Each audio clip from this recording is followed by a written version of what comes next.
Fine for today. It's feeling like summer in the city, most definitely. You're probably going to want to find a place to jump into to cool off, whether it's the pool or maybe an air-conditioned spot. The library is always a great spot to cool off. Let's take a look at how things are faring outside right now. We have sun coming up. We have a day that is getting going that is going to be a hot one for us. Now, mostly cloudy skies will start to take over in the afternoon, but I can't rule out an isolated pop-up storm chance. Temperatures today, mid and upper 80s. That includes downtown Cleveland. So if you are coming for the Guardians game, not only keep water in mind, but don't forget the sunscreen. UV index today going to be at a 9.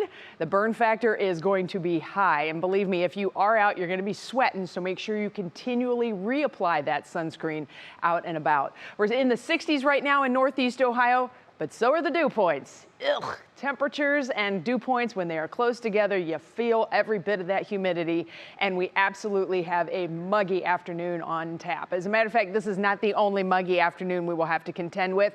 Lots more mugginess for tomorrow, for Tuesday. By the time we hit Wednesday and into the middle and the latter part of the week, we're going to see that humidity backing off just a bit, but then it comes roaring back as we head into the holiday weekend.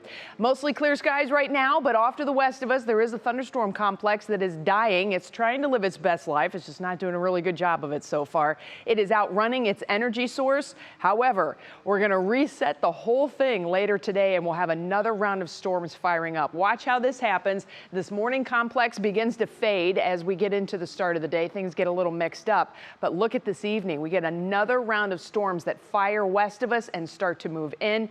We'll continue to see that round moving out by tomorrow morning. But the problem is we have an upper level system that is going to be sitting in the Great Lakes for Monday and for Tuesday.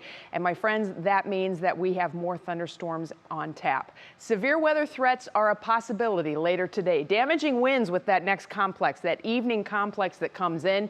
Large hail is a possibility. Can't rule out a tornado. Sometimes these things get very squirrely. And the flooding, we will have very localized, very heavy downpours, and that can cause problems on the roads. So as far as your National Designer hour-by-hour forecast goes, we are going to see the temperatures scorching into the upper 80s today. It's going to feel like it's in the 90s. And please keep an eye on the sky this afternoon and this evening. Probably after 6 p.m. here in Greater Cleveland, that's when our greatest storm threats will be with us. That's especially important for you folks who are going to be on the water. Watch to the west. We have a south wind that'll stay with us with a 1 to 3 foot waves. That's going to be a chop coming back into port. Temperatures today will be in the upper 80s. I think 87 will about do it for Greater Cleveland in your Union Home Mortgage forecast. I'll update that. But we see those temperatures sliding back into the low 70s by the time we hit the the middle part of the week. And then next weekend, we start off with more heat, more humidity, and more storm chances. Kaitor? Betsy, thank you.